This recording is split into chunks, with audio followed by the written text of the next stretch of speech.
Hello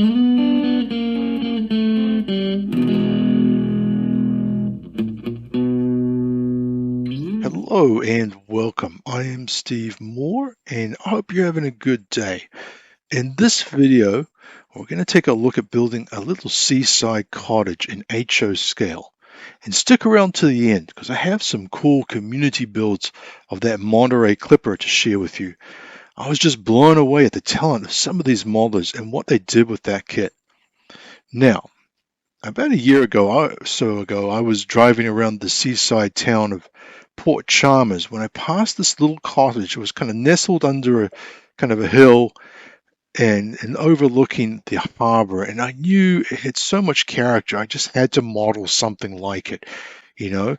But I was inspired by this little cottage. And so for this project, I chose to make a little seaside cottage, something you might find near a port. Perhaps it belongs to an old sailor or a fisherman. So here's a concept for the cottage we're going to build. So kind of this minus the extra chimney on the left, and perhaps with more fishing gear littered around the yard to kind of help tell the story. It should be run down, paint peeling, corrugated iron roof rusting, overgrown yard. Being situated near the coast, it is just weather beaten, right? So my approach is to do the bulk of the modeling on a computer and then print it out. We'll also scratch build some elements using more traditional approaches, but 3D printing just makes sense and it will also enable me to share the model in kit form later. For this project, I started in Blender and I've been using various 3D tools for a while for work, like the high-end tools like Maya and 3ds Max and ZBrush and stuff. But I wanted to try Blender because it's free, and from what I can see, it's really good. I mean, a lot of people are doing amazing things with Blender, and mostly because it's free. So there you go. So I wanted to learn Blender, so I thought this would be a good project to kind of learn the ropes a bit here, at least to block the thing out. So the first thing to do was, we wanted to make sure our units were metric and millimeters. And even if you're in the States and you're used to imperial, I think millimeters are the way to go because the math actually ends up being easier, and you're dealing with small dimensions, small incremental numbers. Um, so, for example, like one foot in 187 scale works out to be 3.5 millimeters. And so all you need to do is take your prototype dimension. So let's say, for example, let's say for argument's sake that your door is 7 feet tall. You take 7, you multiply it by 3.5, you get 24. 24 millimeters is a nice, easy number to work with. So anyway, so the first thing I did was to build my door. My door is it's intended to be about 6 foot 8 inches. Once I had so I made a door, a rough door, and then I could key all the other dimensions off it, and I knew it would be about right. So if the door is the right scale, then everything else relative to that should be good. When I had the general structure blocked in, I moved to ZBrush just because I'm more familiar with ZBrush and has some really cool tools for adding details to surfaces and also for combining meshes into one contiguous, what they call watertight surface, which is what you need to print. My goal for this model is to keep it as kind of simple as possible as far as construction goes, but also also thinking about painting. So what I did was I made the porch a separate piece here, so that comes off here, and you can see there's holes here and pegs for it to kind of slot in there. And the reason I did that was for painting, right? So I figured if you know if I could probably print the whole thing as one piece, but then it would be really difficult to paint inside here. So that's why I separated that out there. And the steers I made separate just to kind of give it some wiggle room, like depending on the height of the terrain, you could trim the steers down a bit if you needed to, or even just leave them off if you didn't, if it was, if you sank it, if you embedded it in the ground a bit, you could just leave the steers off. But I do like the steps. Not really steers, they're steps. What is the difference? Anyway, well, they are steers. I guess, yeah, that's a step and these are steers, but they're very short steers. Sorry. Anyway, so that's kind of that was the thinking here, and also after the first test print, I realized the walls are pretty thin, so I wanted them to be thin so that you could, so that the window frames would appear to be scale. You can see they are pretty thick in reality, but when printed out, to 187 scale, those are actually quite thin and they feel pretty good. We'll just look at the model a bit later. And so the idea is this is completely flush, so I could stick some glass in here nice and easily. Um, and and that necessitated strengthening the wall. So therefore I added these braces around the bottom here, this nice big thick beam, and these braces are to keep the wall straight. Otherwise, in the first test print they were warping a bit. So that's the reason for that bracing.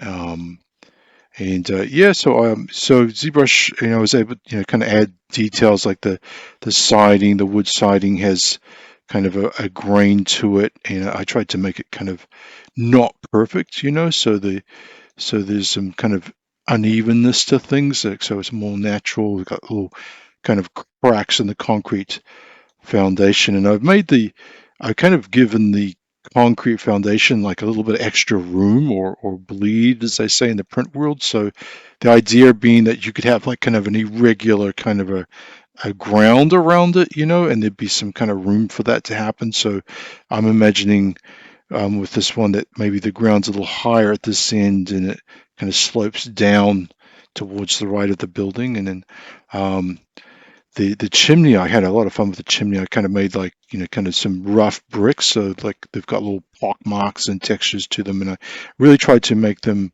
kind of irregular. So like you can see like on the edges here where they're not, it's not just a straight line up and down. Some bricks are kind of a little sticking out a little bit, some are missing in places, and just kind of trying to get that kind of give it some character and some added realism.